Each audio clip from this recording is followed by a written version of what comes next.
Hello once again, folks, and welcome to another episode of I Ruined It, the art series where I take some of your favorite childhood things and I ruin them. Today's episode, we're going to be celebrating the Halloween season with a character that is equal parts festive and already a little spooky by diving into the character of Minimoose from Invader Zim. Without further ado, let's see how it goes. Alright, folks, so comments down below how many of you actually knew that his name was Minimoose before watching this video. Go ahead, I'll give you a second. And good. Alright, so I was having a hell of a time trying to find like a pose that I liked for this little duder. As you'll probably end up seeing me go through and doing attempt after attempt after attempt here, especially on this little mouthpiece that I'm starting up on in this portion of it. Minimoose, I mentioned in the intro, is a holiday character because in the original run of Invader Zim, the only episode he officially showed up in was the most horrible Xmas ever. And I love sharing that trivia with people. They'll be like, oh yeah, no, I remember Invader Zim. I love Gurr. And I'm like, my favorite character is Minimoose. And they just go, wait, so what? Who? But honestly, I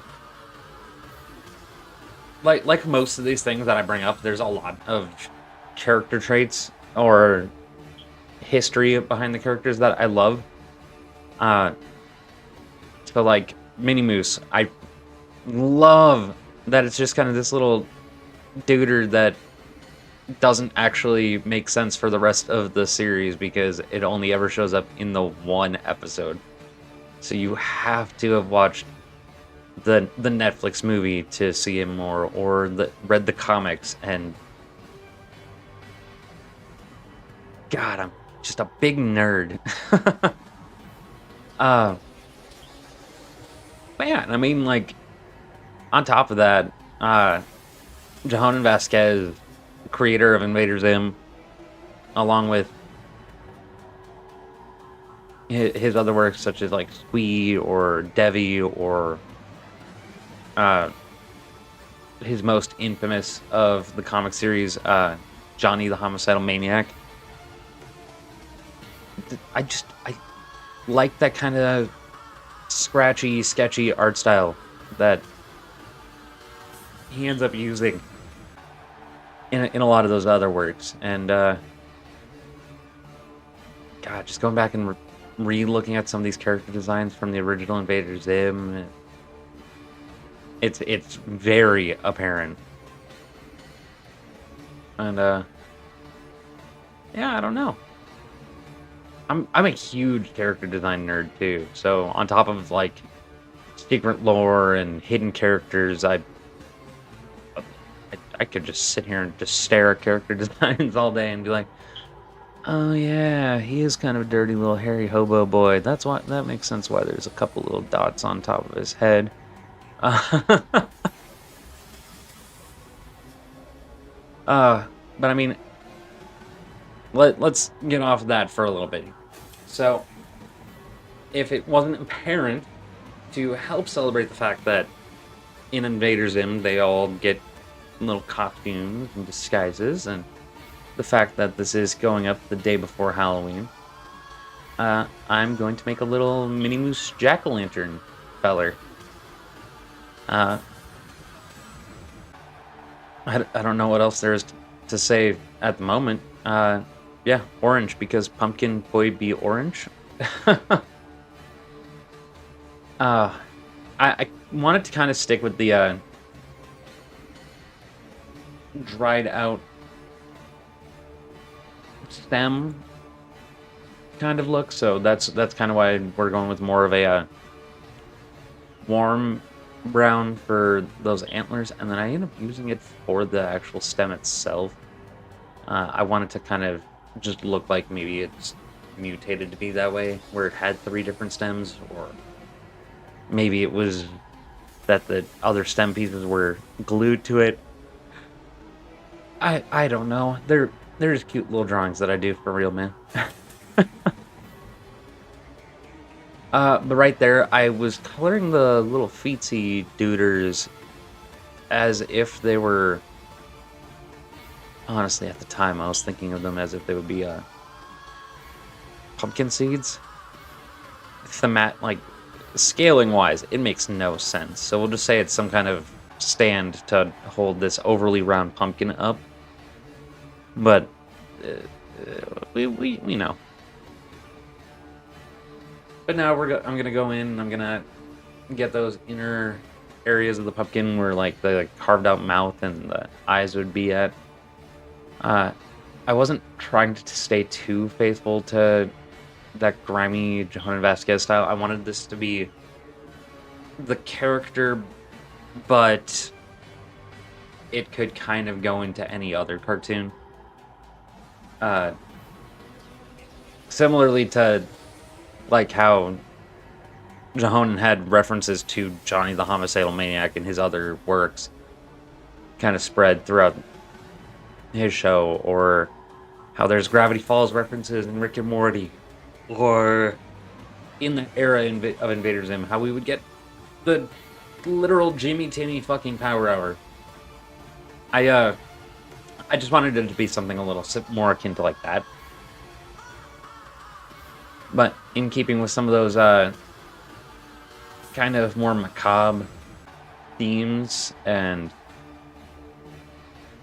kind of aggressively nihilistic tones that could be found in some of the episodes of Invader Zim, we're going to give the fire just kind of in the eyes, as if it's like someone's looking at this extinguished jack-o'-lantern and is getting scared.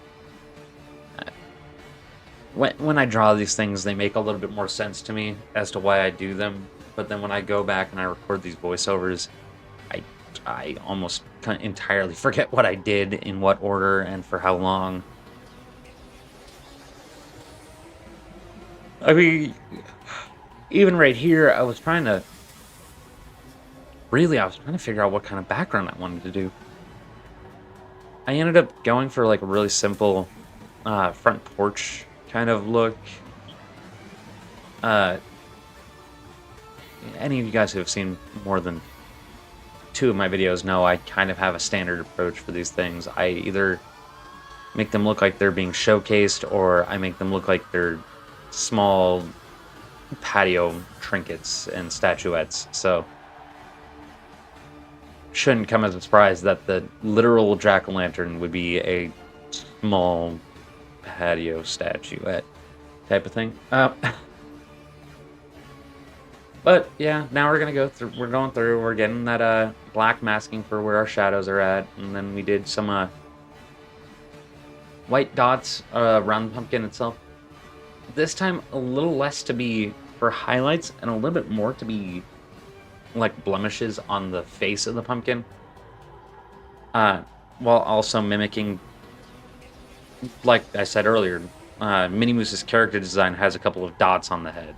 That's pretty much well across for most characters in Invader Zim. They've got some kind of dots where there would be hair or fuzzy things. So I wanted to just kind of at least keep that theming in mind when I was putting those dots of white all over the place.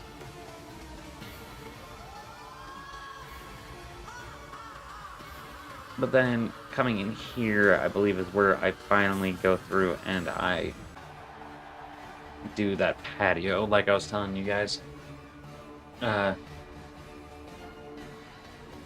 Trying to build some kind of perspective while drawing out these planks of wood that honestly look more like tile, looking back, before adding some cracks into what would be the baseboard or molding. I don't know house terms.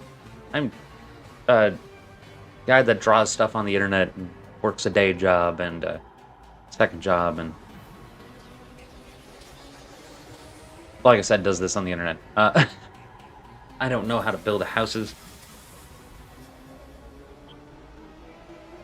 But so for the patio itself, I wanted to go with more of a gray version of that similar brown, or not gray, a desaturated version of that similar brown that was used on the antlers. Just kind of trying to keep it indicative that it's wood.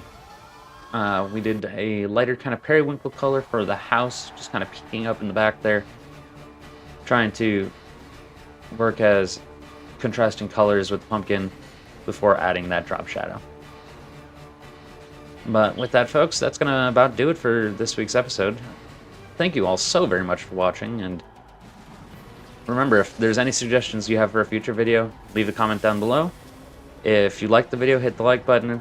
If you want to see more of my future content, feel free to subscribe.